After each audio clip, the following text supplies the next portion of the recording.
Sí, y creo que, por ejemplo, hoy en día inclusive lo vemos mucho más, ya que estamos como que, cuando ya estás en el campo laboral, te das cuenta que muchas veces esto que comentabas de las perspectivas, de las miradas, de los enfoques, inclusive de cómo ven, en mi caso yo he estado mucho más metido en temas de arqueología, de difusión, cosas de museos, y tienen otra mirada, ¿no? Que es bastante complementaria y que debemos tomarla.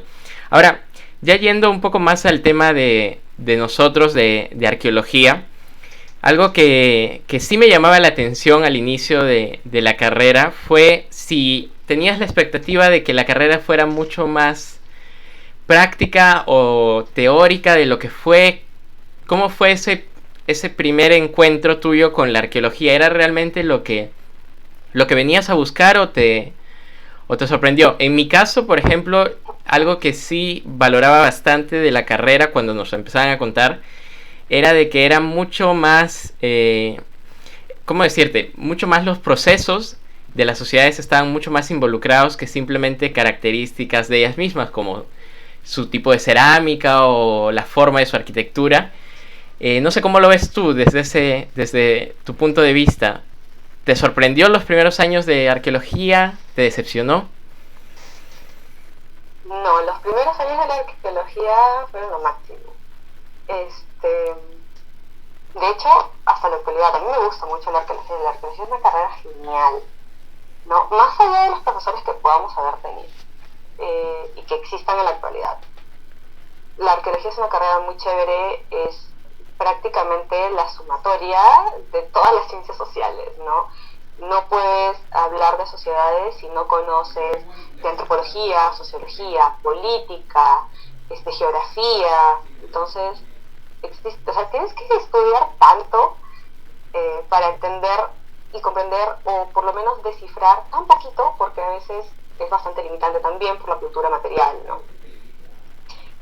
Cuando entré no me defraudó en nada la arqueología, pero siempre creo que todos entramos con esta mirada de que nos sentimos Indiana Jones y luego te das cuenta que no es así. ¿Viste las películas de Indiana Jones antes de estudiar arqueología? ¿O? Sí, he visto creo que dos, no soy hincha de Indiana Jones, pero he visto como dos cuando era niña, ¿no? No de adulta, cuando era niña. Y no decías, y era claro, súper ¿qué chévere. quiero ser como Indiana Jones? O... Yo tenía la idea de que iba a ser más aventurera, porque mi espíritu es así, ¿no? Entonces, y sí, sí lo es, la arqueología es bastante aventurera, pero todo tiene un proceso, todo tiene un tiempo determinado para llegar a algo.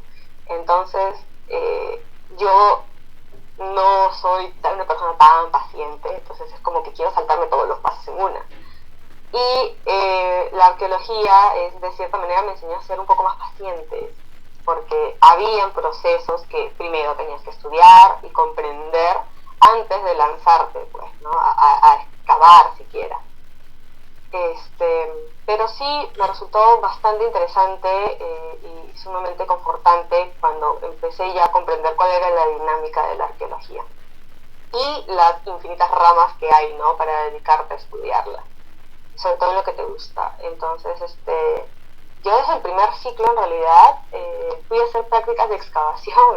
Desde el primer ciclo. Un proyecto, sí, desde el primer ciclo. Nosotros creo que entramos a la universidad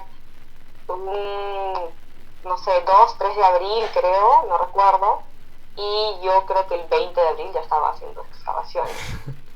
De un proyecto de unos compañeros, unos colegas de la Universidad de Villarreal que estaban haciendo su tesis para licenciatura.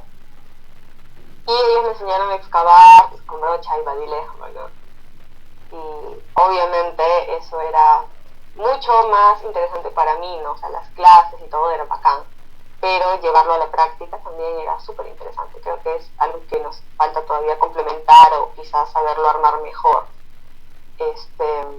Pero nada, es súper bacán. En la arqueología al menos en los 3, casi 4 primeros años no me decepcionó en nada. Hasta ahorita creo que no me ha decepcionado en nada la arqueología como ciencia, como práctica, como carrera. Ahora, yendo un poco más a... Ahora que veníamos hablando de arqueología y de esto de que iniciaste tus prácticas, algo que también nos pasó en esos primeros años fue como que nuestras primeras salidas de campo en grupo, ¿no? En las que teníamos la posibilidad de poder viajar todos así en grupos, empezar como que a relacionarnos un poco más, era un ambiente algo más, quizás más cercano.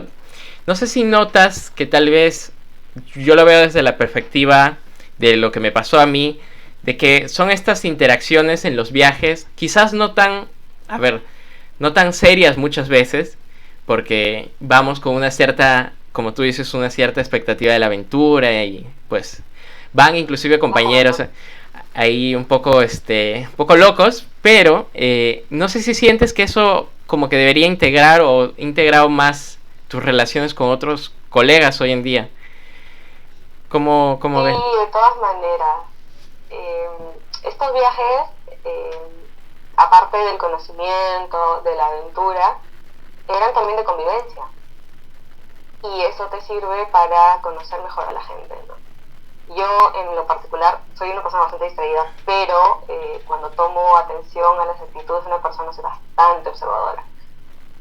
Y nada, sobre todo para ver con quiénes te estás relacionando, quiénes son tus verdaderos amigos, cuál es la ética que puede tener cada uno, porque somos colegas finalmente y quizás en algún futuro tengamos que trabajar, ¿no? Entonces, si es que van o no con tus valores éticos, con la ética profesional, con tus principios. Entonces, era esta convivencia de estar ahí pendientes a todo en realidad, ¿no?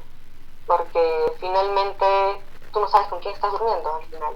Cuando recién ingresas a la universidad, todo es súper chévere, ¿no? La gente con la que te relacionas es inteligente, es amable, es educada, tiene los mismos ideales, quizás, pero no la conoces a fondo, ¿no? Entonces no sabes, por ejemplo, en qué situación te podrías encontrar en peligro, quizás. Entonces, era parte de eso, ¿no? De crecer como profesionales, también como personas y estar atentos.